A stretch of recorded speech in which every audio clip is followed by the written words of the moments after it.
Le coupable habite en face, chapitre 3.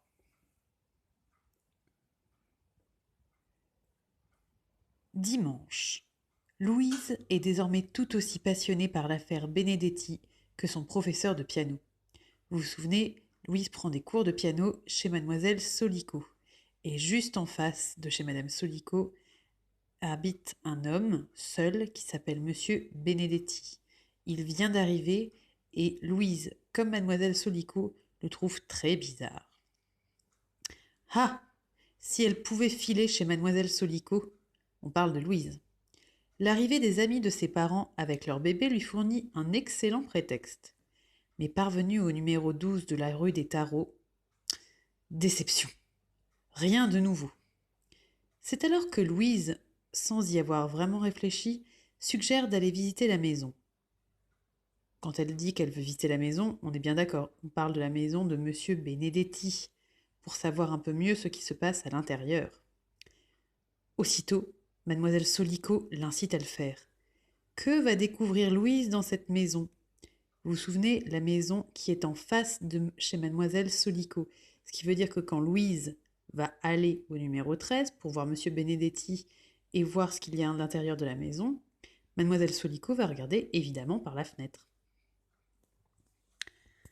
Avant de commencer, vous voyez qu'il y a un jeu au début de la première phrase. Vous vous souvenez que la personne qui dit je dans cette histoire, c'est Louise, c'est elle qui parle. Je n'étais vraiment pas rassurée, le doigt sur la sonnette de la porte d'entrée. Louise a le doigt sur la sonnette de la porte d'entrée de monsieur Benedetti au numéro 13. Benedetti a ouvert. Il avait ses lunettes noires sur le nez. C'est bizarre des lunettes noires sur le nez puisque normalement les lunettes noires c'est fait pour protéger du soleil. Et il est à l'intérieur donc il n'a pas besoin de se protéger les yeux. Est-ce qu'il les gardait pour dormir? Et même, est-ce qu'il dormait? Bonjour monsieur, je cherche mon chat, Groucho. Il est noir et blanc avec une tache sur... Ton chat? Il n'est pas là. Je dérangeais. Le ton était sec.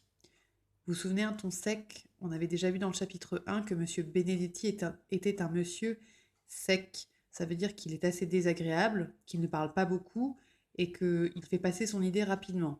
C'est-à-dire que là, il dit ton chat n'est pas là. Globalement, on comprend qu'il a envie que Louise s'en aille. Comme votre portail était ouvert, j'ai pensé qu'il aurait pu...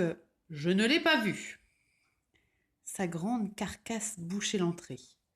Derrière lui, j'ai pu apercevoir quelques cartons de déménagement dans le grand couloir. Comme il a déménagé il y a peu de temps, c'est normal qu'il y ait des cartons dans son couloir. Il n'a peut-être pas encore pris le temps de les déballer. Jusque-là, rien de trop bizarre. C'est que j'y tiens, mon Groucho, ai-je dit avec une bonne dose d'émotion dans la gorge.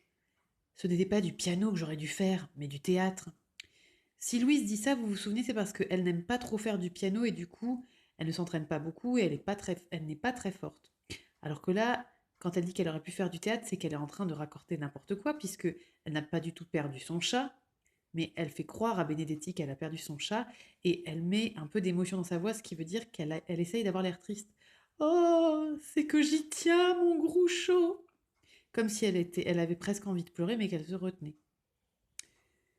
Je te répète que je n'ai pas vu ton chat dans les parages. Les parages, ça veut dire, vous le voyez au numéro 1, les environs. Ça veut dire que M. Benedetti n'a pas vu le chat autour de sa maison. Il était pressé de refermer la porte. J'allais m'éloigner quand j'ai entendu la femme. Ah, ce n'était pas très fort. Mais pas de doute. La voix venait du premier. Ce n'était pas un appel au secours, plutôt une plainte, un râle de douleur. La femme était en haut. Elle souffrait ou voulait me signaler sa présence, peut-être les deux. Donc Louise a entendu la voix d'une femme qui ne parlait pas mais qui gémissait un petit peu, comme quand on a mal. Oh! Et elle l'entend pas très fort. Donc elle pense que la femme l'a entendue et qu'elle cherche à lui dire qu'elle est au premier étage et peut-être qu'elle cherche à lui dire viens m'aider.